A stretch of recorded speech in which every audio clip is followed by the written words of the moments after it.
can you hang a picture with a fork? How can you tell if your baby is dehydrated?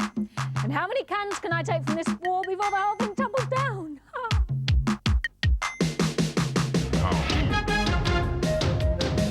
How?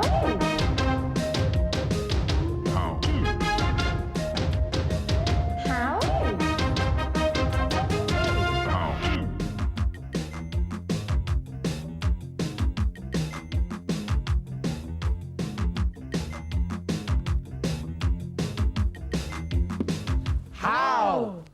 How full is a glass? Carol, Fred, tell me, how full do you think that glass is? Very full, 3/4 full. No, slightly more, 7/8. OK, 3/4 versus 7/8. Therefore, which one of these glasses, 1 to 5 here, do you suppose would top that glass up to the brim? I'd go for the middle one, number 3. Number 3. No, Carol. it's obviously number 1. Number 1. It's got to be. What would you say if I said it was, in fact, number 5? So you're crazy. Watch this. Brilliant. How come? Well, it's simple. I used sherry glasses. Now, sherry glasses are narrower at the bottom than they are at the top. So the amount you have in the top is greater than the amount you have in the bottom. So it's really easy to make it look full. And the way to set up the trick is to fill a sherry glass and pour some back out into there.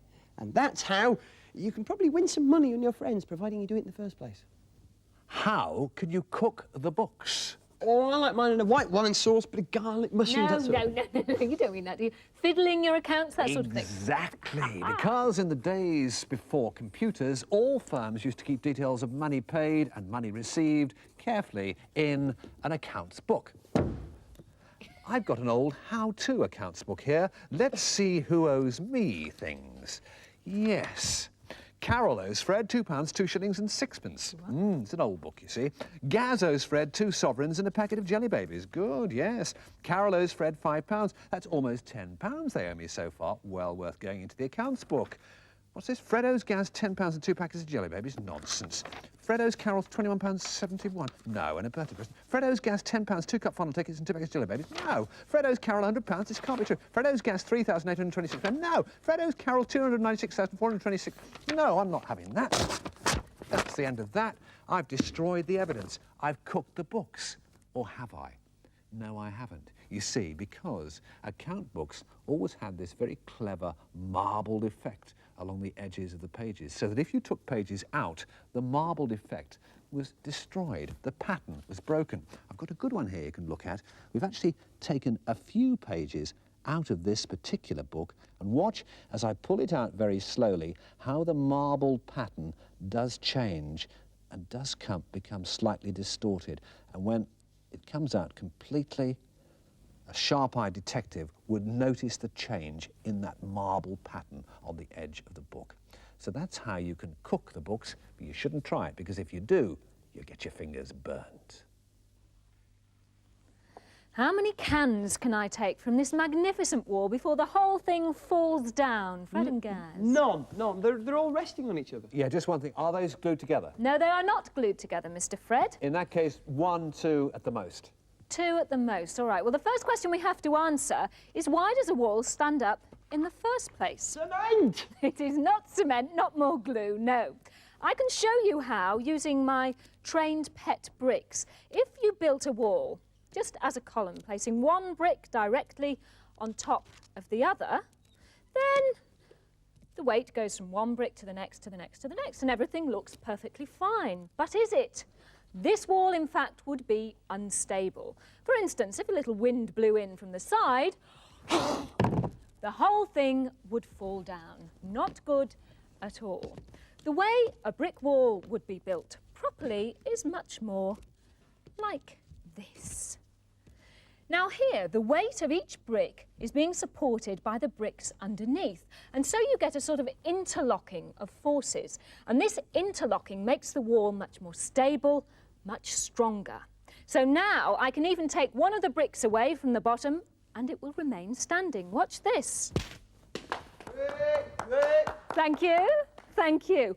If you notice, these 2 bricks here are trying to twist inwards, but it's this interlocking brick on the top which is stopping them from doing so. Well, that's the theory. Now for the practice. How many cans can I take from this wall before the whole thing tumbles down? Let me try one right in the middle. Gently. One. And another. Two. And one from here.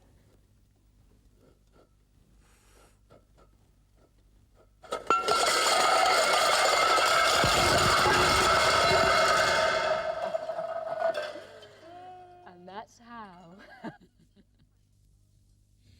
How fast are a plant's reactions? Well, first of all, you need to know what a plant reacts to.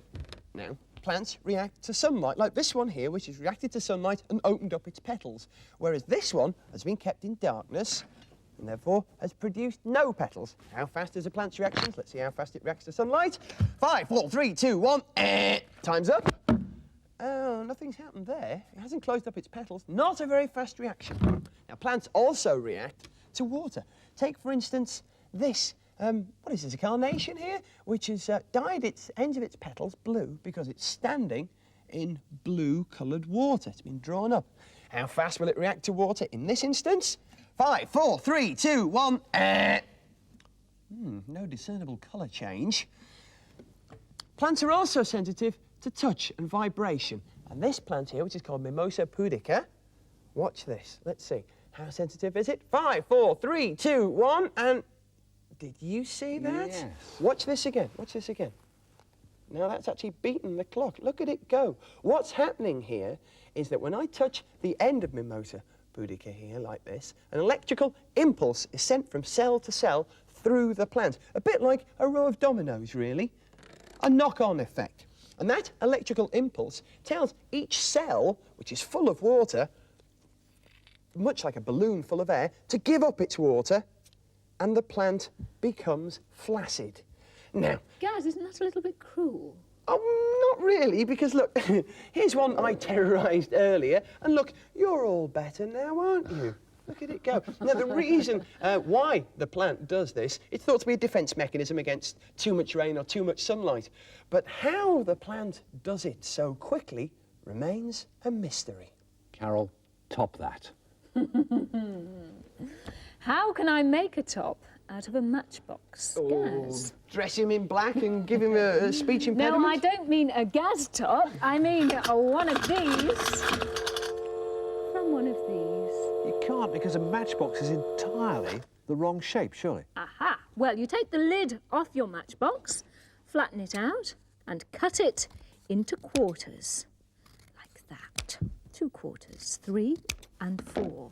Then taking the strike end, put the non-strike end next to that and arrange it into a square, so one chases the other. With me so far? Yeah. Next, you want to make the square smaller, so you push the strike end into the non-strike end of the next bit. The last one's always a little bit tricky. Now you can hold it up as a square. The next thing you do is you take opposite corners and push them into the middle.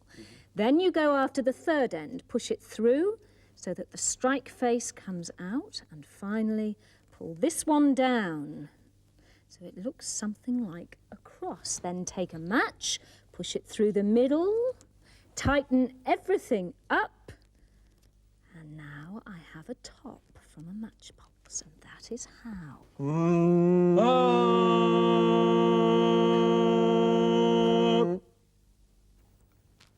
Right, how can you tell if your baby is dehydrated? Well, what does dehydrated mean? It actually means a shortage of fluid, a lack of water. All human beings, including me and my little mate Edward here, are in fact full of water. 95% of our bodies are water, but if that water level drops too much, we become ill, we become dehydrated, and we can die. Every year, 5 million children around the world die through dehydration, mainly in third world countries where pure water is very difficult to find. They get diarrhea, all the liquid in their bodies goes through them and comes out in their clothing, in their nappies. It's not replaced, and they die. So how can you tell if someone is dehydrated? Well, with babies, they're quite unique in one way, and that is this. If we look at this model of a baby's skull, you see this dark area here. It's called a fontanelle. It's a soft area between the various bits of bone in the top of the skull. And babies' heads are designed like this to make it easier for the mother to give birth and to make it easy for their brain to grow. And when they're a couple of years old, these bits of bone knit together so the top of the skull becomes hard, just like mine. But to tell if a baby is dehydrated, you look at the fontanelle, that little bit there, and if that is sucked in, like that, then the baby is dehydrated. Now, Edward here, can you turn around, Edward? There we are, there's a good boy. Yes, that's a good boy. Now, we can't see his fontanelle, but I can feel it, and there's nothing wrong with that at all. But if that was sucked in, what we do is this. Get him some nice, clean, fresh water, add a tiny drop of salt, a little bit of glucose, and then we top him up so that his water level was back to the 95%. Doesn't taste very good, but it can be a lifesaver, and that's how you tell if a baby is dehydrated. You know what they say, never perform with children, animals, or Fred Dinage. How can you hang a picture with a fork? What do you mean, hang a picture with a fork? This is an absolute classic how. You know the problem, Carol, Fred. Yeah. When you come to hanging up a picture, it's one of the more difficult things in the entire universe. There's your hook in the wall. You get your finger on it so you know where the hook is. You try and slide the wire over the hook and you can't get your face... Yes. The how? How do you hang it with a fork? Allow me to explain. Well, perhaps the idea is that the fork replaces the hook, and there goes your picture of Guy Fawkes. Don't think so. No. Or perhaps the idea is to use 4 forks mounted in the wall like that with the handles out, and there's your picture of fork handles. No, Gaz. Obviously, that doesn't work either. I must say, actually, a big thanks to the Louvre in Paris, who've loaned us this Mona Lisa here. Well, maybe the idea is to use the fork like this. No. I don't think so. This is the answer. It's brilliantly simple. Take a fork, go to the hook that's mounted in the wall, slide the fork over the hook, like that. Take your photograph that you're going to mount, slide that over the fork. It then slides all the way down to the base of the hook. You take your fork away like this. And that's how you hang a picture with a fork. 4-course meal. Brilliant. And now, how can you sing 2 notes at the same time? Well, I can't, but I do know a man who can. Take it away, Dr. Tran Quang Hai.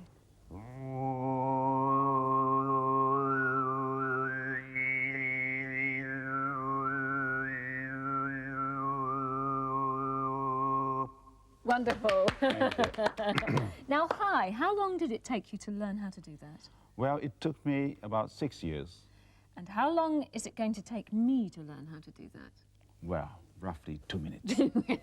Let's try. Then the first exercise that you just say O and then R, and with the nasal sound. Right.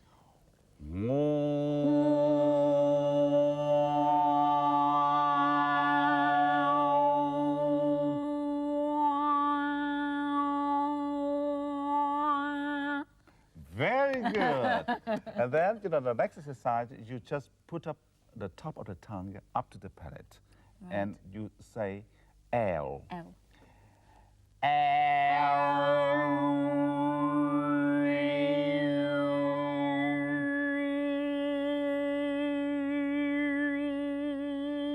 Brilliant. All right, boys, now you've seen just how superb I am at it.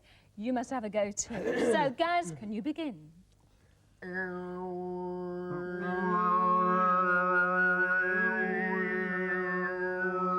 Wonderful. And that's how for now.